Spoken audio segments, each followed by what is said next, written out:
أعوذ بالله من الشيطان الرجيم بسم الله الرحمن الرحيم ټول نوال ټول ته السلام علیکم سلام نه بعد زه علي ابوس زه پېښور ته راوستی دی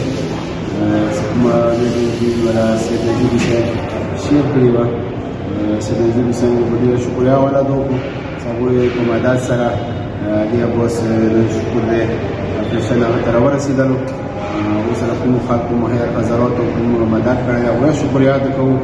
علي ابوس نن انشاءالله 2 بجې د علي ابوس اپریشن دی تاسو ټولو ملګرو نه یارانو دوستانو عزیز نه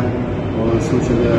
میډیا والا څونه دي ټولو نه موږ کوو التماس کوو چې علي ابوس لپاره د سپیشل دعا وکړي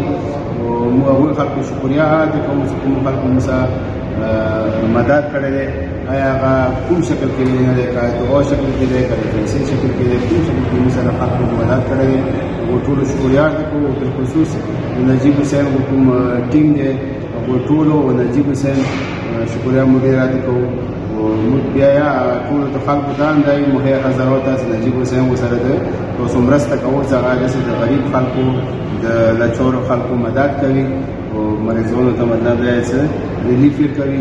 زه ټولو ته بیا خواست کوم زموږ لپاره دعا وکړو د علي ابوس اپریشن کامیاب شي والسلام علیکم ورحمت الله وبرکاته السلام علیکم ټولو وروڼو ته سید نجیب طرف نه سلام مې عزتمن وروڼو په موبایل سکرین باندې تاسو موږ سره کومه ویډیو کاسي د وړو مشروم علي ابوس د هغه نن اپریشن دی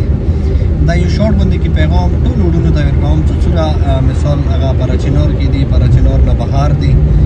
نه بهار ملکو کې دي ټولو ته دا ریکویسټ کوم چې پلیز د علي ابوس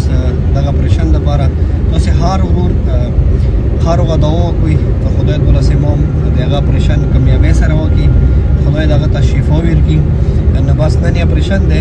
پلیز تاسو ټول هغه لپاره دعا وکړئ او دغه ویډیو کې د زه هغو ټولو وروڼو ډېر زیات شکرګزار یم چې چا موږ سره 1,80,000 روپۍ دا ډونیشن کړی و د هغه د مشهور بچي اپریشن کې مدد یې کړی و هیلپ یې کړی و نو خدای تاسو ته اجر درکړه خوشحال اوسئ آباد اوسئ نو بس که دغه معصوم زندگی باچ والا نه داسې وایه چې موږ تاسو یو آل انسانیت باچ کو ویلي چې خدای قرآن مجید کې اکثر زه ویډیو کې دا ذکر کوم چې خدای چې چا یو انسان باچ کو داسې وایه چې هغه آل انسانیت باچ کو نو دغه آل انسانیت کې کوم یو کس هم موږ مدد کړې وي هیلپ کړې وي د کاظمي چیریټي فاونډیشن سپورټ کوي رب نه دعا کوم چې تاسو ته خدای اجر درکړه همیشه دپاره خوشحال آباد اوسئ نو بس دا وړوکې غوندې کې میسج ومولی زه خپل وروڼو سره شیر کوم پلیز تاسو نه څومره وسه کېږي دا ویډیو شیر کوئ مګر دغه معصوم بچي ته دوا وشي او دغه اپریشن کې هر یو کس موږ سره مزید کچوکو سره هیلپ کوي مدد کوي هغوی موږ سره په ټایم وکړي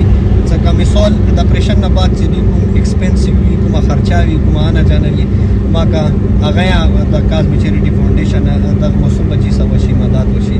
ډېره مننه مو سید نجیب طرف کې جزات مهرباني وکړو السلام علیکم ورحمت الله وبرکاته